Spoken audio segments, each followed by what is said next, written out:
एक माँ जो रोटोरुआ में फूलों की दुकान लगाती थी। पिता एक टीवी मैकेनिक है। फूस की झोपड़ी में 5 लोगों का एक संयुक्त परिवार रहता था, जिसने गरीब के दामन में अपना बचपन जी रहा था। निर्मल पढ़ाई करने के बाद अक्सर अपनी माँ की फूल की दुकान पर मदद करने आ जाया करता था।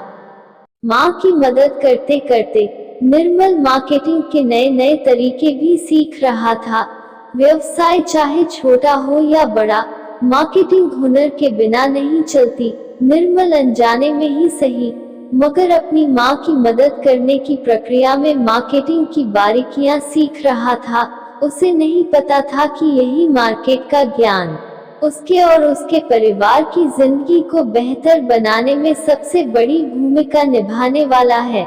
निर्मल ने अपनी मेहनत और जज्बे के दम पर अपनी कहानी खुद लिखी। निर्मल केवल 20 वर्ष के हैं, स्वतंत्र डिजिटल मार्केटिंग विश्लेषक के तौर पर कार्य कर रहे हैं। हर महीने निर्मल 1.5 लाख रुपए कमा रहे हैं। निर्मल ने अपने परिवार को फूस की झोपड़ी से एक अच्छे घर में शिफ्ट कर दिया है और अब पूरा परिवार खुशी से एक साथ रहता है।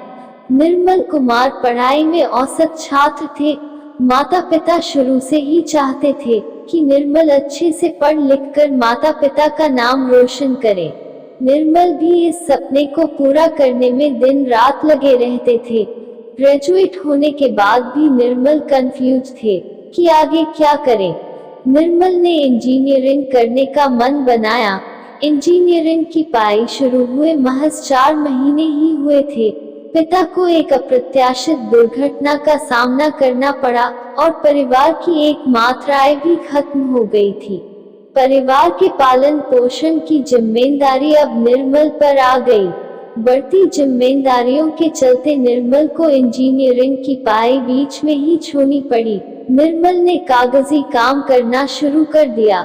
एक दिन अखबार पढ़ते समय निर्मल की नजर अखबार में छपे एक संदेश पर गई, जिसमें कुछ किताबों की सिफारिश की गई थी।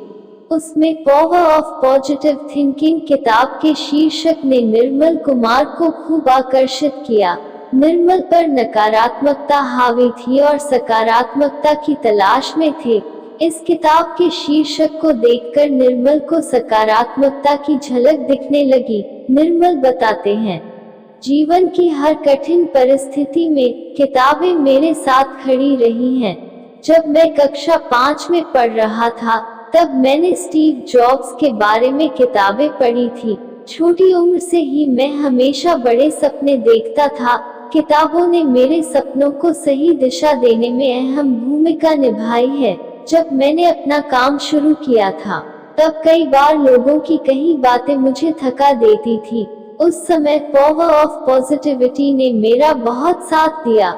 किताब पढ़कर मेरा खोया हुआ आत्मविश्वास फिर से उभर आता था और अपने काम को अच्छे से कर पाता था। मैंने कॉलेज फिर से ज्वाइन कर लिया। इस किताब ने मुझे एहसास दिलाया कि हुनर करके ही आप जीवन में सफल हो सकते हैं। एक दिन बैठकर मैं किताब पढ़ रहा था, तभी मुझे कुछ पुरानी तरकीबें याद आए। जब मैं अपनी माँ की फूल की दुकान पर उनकी मदद करता था, तब मैं दुकान पर फूल बेचता था। मुझे उस दौर की सारी मार्केटिंग रणनीतियाँ याद आने लगी, जो मैंने अपनी माँ से सीखी थी कि कैसे बड़ी बड़ी दुकानों के बीच भी हम अपनी दुकान चला रहे थे। मुझे एहसास हुआ कि इस ज्ञान को मैं अच्छे से इस्तेमाल कर सकते हैं। कॉलेज के लास्ट ईयर में मेरा कैंपस प्लेसमेंट हो गया था। मुझे नौकरी तो मिल गई थी, मगर मुझे एक बात स्पष्ट थी, मेरा लक्ष्य कुछ और है।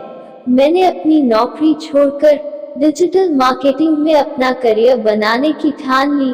नौकरी छोड़ तो दी, मगर परिवार की जिम्मेदारी के चलते मैंने फूड डिलीवरी का काम करना शुरू कर दिया। इसके साथ साथ मैं डिजिटल मार्केटर के तौर पर भी काम कर रहा था। धीरे धीरे डिजिटल मार्केटिंग के लिए कस्टमर मिलने लगे और कुछ ही समय बाद काम अच्छा चलने लगा। काम करने के साथ साथ मैं डिजिटल मार्केटिंग के बारे में नई नई बातें भी सीख रहा था। काम थोड़ा शुरू ही हुआ था, तभी कोरोना ने दस्तक दी। कोरोना के दौरान कई बिजनेस बंद हो गए, मगर मेरे लिए कोरोना आपदा में अवसर की तरह था। कोरोना के दौरान मेरा काम बहुत अच्छा चला, क्योंकि सारी कंपनियां ऑनलाइन मोड ही यूज कर रही थी। 1.5 लाख रुपए प्रति माह मेरी निश्चित आय बन गई है। 24 साल फूस की झोपड़ी में रहने के बाद अब हम एक ऐसे घर में आ गए हैं जहां बारिश होने पर कमरे की छत से बारिश की बूंदें नहीं टपकती थी।